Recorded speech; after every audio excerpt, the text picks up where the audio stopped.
1994, the USA hosts the World Cup. War rages in Bosnia and Herzegovina, and Kurt Cobain takes a shotgun to his head at his home in Seattle and pulls the trigger. And while Cobain became a personified symbol of the death of the 1980s heavy metal scene, it was in 1994 that a new band would form. One that would go on to represent the rebirth of and the new generation of metal. We're in Richmond, Virginia, where 5 musicians join forces to create music that reflects their reality. Raw, blistering, teeming with unfiltered emotion, this is Burn the Priest, a band that would later change its name to Lamb of God, not wanting to be confused with being a satanic metal band and the fallout that usually entails. 5 years and countless gigs would pass by the time the band releases its first self-titled album, recorded for just $2,500. It's not until the name change and the release of their sophomore album, New American Gospel, that the industry starts to notice.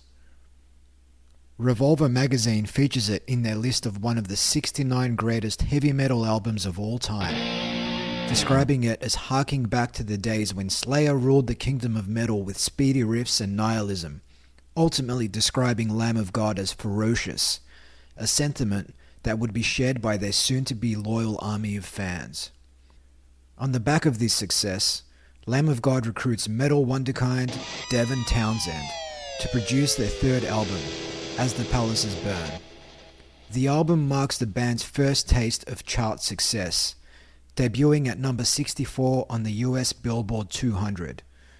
Like its predecessor, it too is met with acclaim, Rolling Stone magazine featuring it in their 2017 list of the 100 greatest metal albums of all time. But like many bands that inspired them, Lamb of God's ascension wasn't overnight.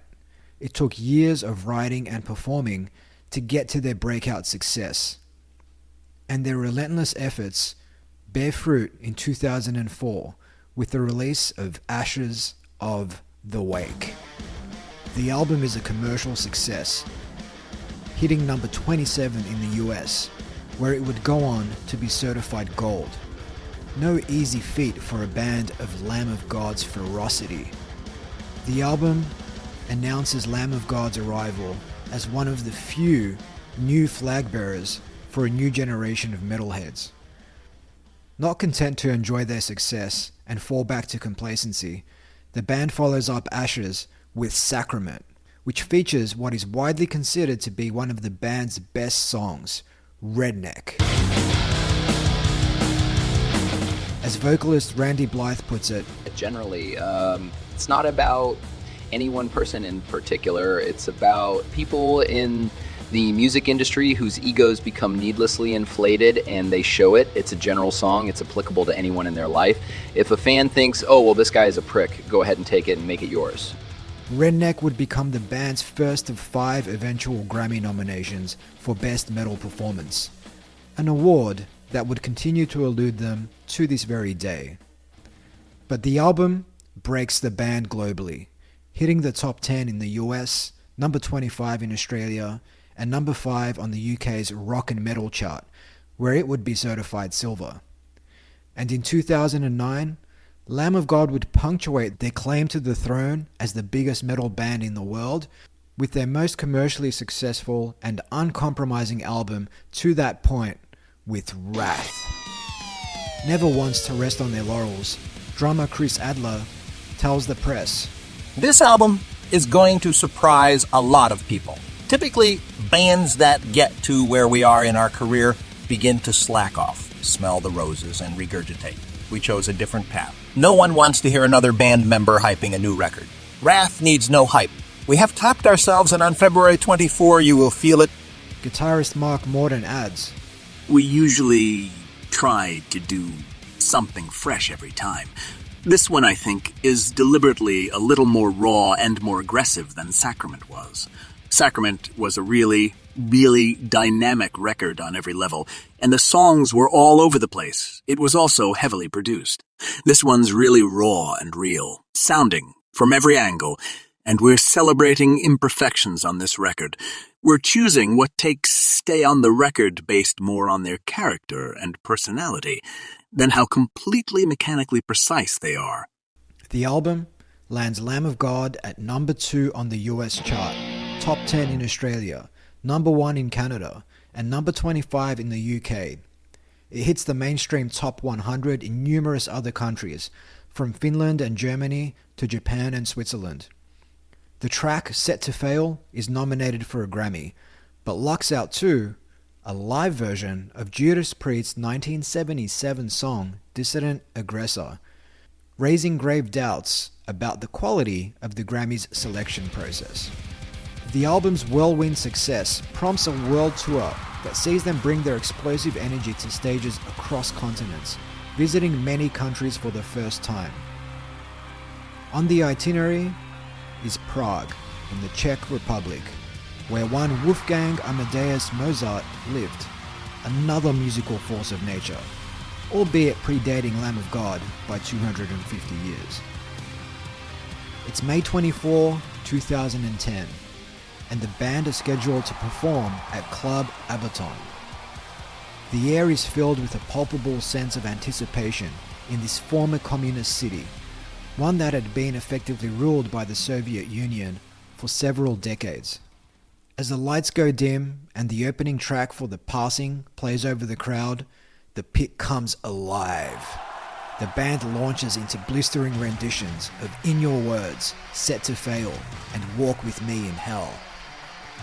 But concertgoers, looking to take a night off and escape from their lives for a brief moment, are blissfully unaware of the unfolding drama that will soon cast a dark shadow over this event.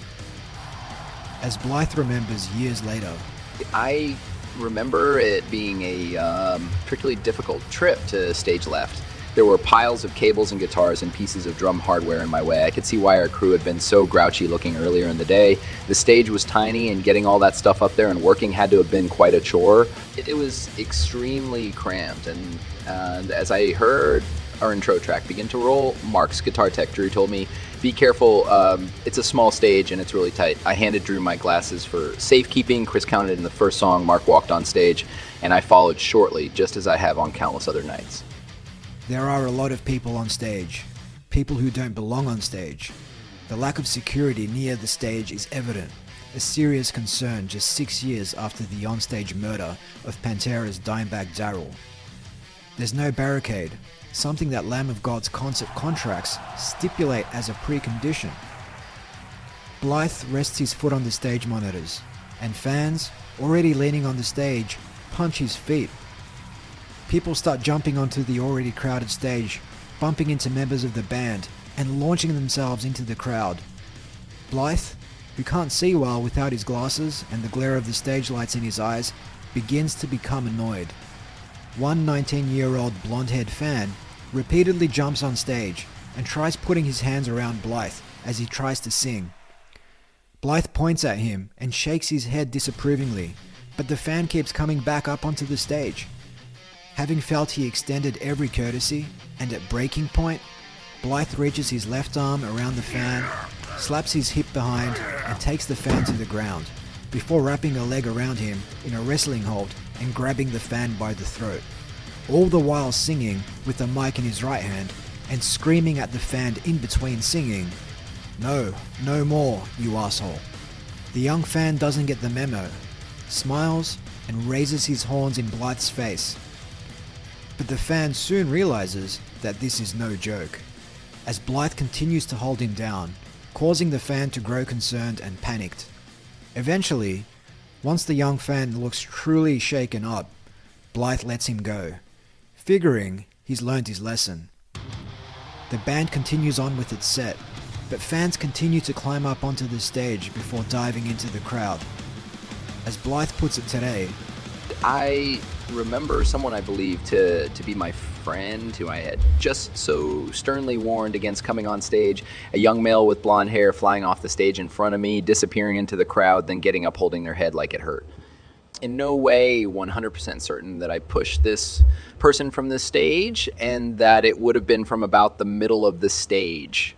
I remember this person getting up looking shaken and me looking into the audience to see if he was okay. I remember several audience members giving me the thumbs. I'd keep going. I remember this young man shaking his head briefly as if he was not okay, then proceeding to briefly headbang again as if nothing had happened before wandering back into the crowd. Lamb of God closed their set with Redneck and Black Label before retiring to the bus for their trip to Poland. A bus ride that they would remember for the tears they shed over the death of Slipknot's Paul Gray, who the band discovered had passed after the show. But Gray's death isn't the only tragedy that this show would be remembered for.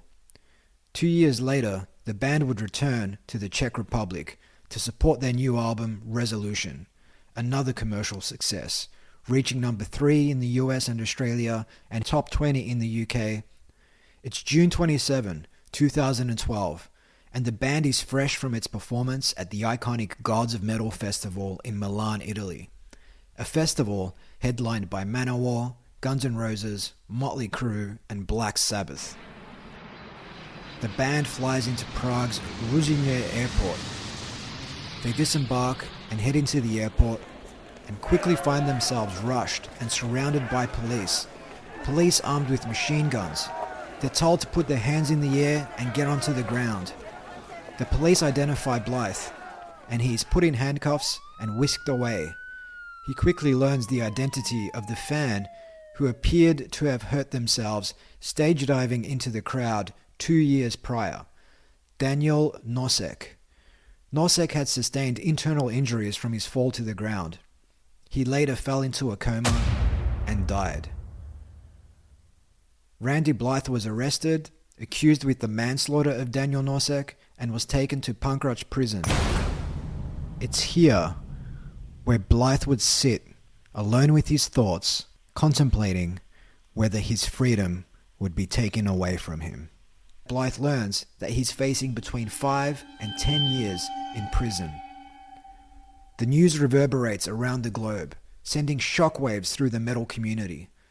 Blythe is deemed a flight risk, but Judge Petar Fossati of the city's 8th District Court sets a possible bail at $200,000. But the money, wired by Lamb of God's record label, doesn't reach the court until 2 days later. Under the laws governing the Czech Republic, the moment the bail money is received, the state attorney has a 3-day window to either accept the bail, releasing Blythe until the trial, or challenge it with a written complaint. Unfortunately for Blythe, July 5 and 6 are national holidays in the Czech Republic, celebrating respectively Saints Cyril and Methodius, who penned the Cyrillic alphabet used across Eastern Europe today, and Czech theologian and philosopher Jan Hus. National holidays lead to a 3-day closure of the courts, so the attorney doesn't file his complaint to the Prague Municipal Court until July 9th. Bureaucratic delays creep in. It's now July 17, a full 19 days since Blythe's arrest. He's already spent 2.5 weeks in prison, which Blythe would later remember. It was like 123 years old at that time. It was like being in a Misfits song, basically. The prison had in fact been used by Nazis to perform executions during World War II. Prague's municipal court sides with the state attorney. The bail amount is now doubled to $400,000. Not just that, but the state attorney puts forth a motion that could force Blythe to remain in the Czech Republic and possibly report regularly to a local parole officer until the trial commences. The appellate court, however, rejects this request to remand Blythe. On August 2nd, the prison is ordered to release the singer, recognizing his compliance with the law and payment of the bail. Blythe returns to the US the next day, but not before he promises to return to face trial. Despite the accusation of manslaughter and a 5 to 10 year prison sentence hanging precariously over his head, and having the opportunity to extricate himself from the situation by choosing never to return to the Czech Republic, Blythe returns. I felt obligated to go back and face trial because his family never came at me in the press. They just wanted to know what happened to their kid, and I cannot blame them. February 4, 2013. Randy Blythe and his Czech lawyer, having been barred from using an American lawyer, walk into Prague's municipal court. And we kind of have to explain what a show is like to three judges who all grew up in communist Czechoslovakia before the fall of the Iron Curtain. There was no reference point whatsoever. We had to explain what stage diving was, what moshing was. It was crazy, dude. In his testimony, he reveals to the panel of judges that he's nearsighted and performs without glasses, so his vision of who comes onto the stage is unclear, and was unclear on that fateful night. Finally, Blythe gives his testimony. At the 2010 Prague show, a fan made it onto the stage, waving his hands around, an occurrence not unusual at metal shows. I pushed him back into the crowd. The fan returned to the stage, attempting to hug me. I saw this as a threat and took hold of the fan, leading him to the edge of the stage from where he jumped off. Soon after, another fan, Nosek, climbs onto the stage. I thought it was the previous stage diver and pushed him off the stage, believing the crowd would catch him. Tragically, they did not. The trial runs for 6 nerve-wracking days, and the verdict isn't handed down until March the 5th. Randy Blythe holds his breath as the court reads out its verdict. While we determine that Mr. Randy Blythe was morally responsible for Nosek's death, he was not criminally liable. The bulk of the blame was due to the inadequate security measures provided by promoters and security. We find the defendant not guilty. The courtroom erupts, and the global metal community breathes a collective sigh. But nobody breathed a sigh deeper than Randy Blythe, now a free man. Blythe is allowed to return to the US, but his case hangs in the balance, pending an appeal to the Prague High Court. Fortunately, 3 judges at Prague's High Court hear the case while Blythe is absent in the US, and in the end, his acquittal is upheld, fully exonerating him from any wrongdoing. Looking back on it, Blythe told Blabbermouth, It was not cheap or fun undertaking. It was a difficult time of my life, but it was something I felt obligated to do. Me going to prison for a little while wasn't fun, but it doesn't compare anything to the loss that family felt, so that's something I kept cognizant in my mind at all times. In the years since, Blythe would pen a memoir about his experience, Dark Days, detailing his 5 weeks in a Czech prison and his journey through its legal system. Meanwhile, the experience inspired 2 Lamb of God numbers, 512, one of his 3 prison cell numbers, and Steel Echoes. But Randy Blythe, his band, his family, and friends weren't the only beneficiaries of his not guilty verdict. Lamb of God's fans were. The band bounced back from the possibly terminal incident to release 3 more albums in the years since. 2015's Seven, Sturm und Drang, 2020's self-titled album, and 2022's widely praised Omens. As Kerrang! Magazine would put it, Omens finds the Virginia metal bruisers returning and sounding as reliably heavy, violent, and pissed off as ever. Thus concludes this mini on Lamb of God's Randy Blythe versus the Czech Republic. If you like this, take some time to like, share, subscribe, or leave us a review wherever you listen to it. You can find us on socials on YouTube, Instagram, Battle Bands Pod, Twitter, Battle Bands Pod, and find our new Facebook group. Just look for Battle of the Bands Podcast on Facebook. Of course, you can sign up to our mailing list at battleofthebandspod.com, and you'll be notified whenever we drop a new season or any new mini episodes like this one. You can also find our entire back catalogue of episodes, which is fast growing, over at our website, battleofthebandspod.com. And if you have any ideas for other battles, rivalries, feuds, or dark days in the world of metal and rock music, then let us know over on Twitter at BattleBandsPod. Until next time, keep those headphones in and those horns up. I'm Steve Glaveski, and this was the Battle of the Bands.